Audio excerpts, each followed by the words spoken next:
Ça s'est passé derrière les grands magasins du boulevard Haussmann. Il y avait beaucoup de monde à ce moment-là.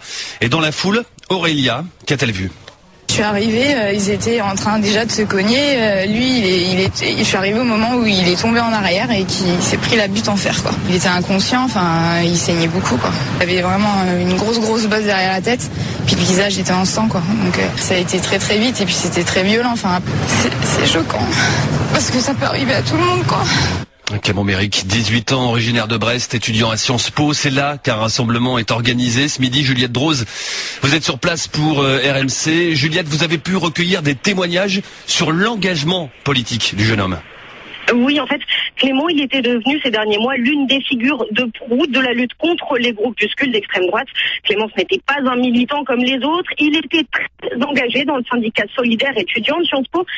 Au sein d'un groupe antifasciste, Clément, il luttait pour défendre ses idées. C'est comme ça que me l'a décrit le président de l'UNEF de Sciences Po. Clément, il allait décoller les affiches de l'extrême droite. Il faisait partie du service d'ordre dans les manifestations. Il avait fait de l'antifascisme son combat principal. Un visage identifiable, donc, par ses agresseurs présumés. Sont tous les responsables syndicaux que j'ai rencontrés ici. L'agression de Clément hier, elle ne peut pas être due au hasard. Ça ne peut pas être une bagarre qui a mal tourné.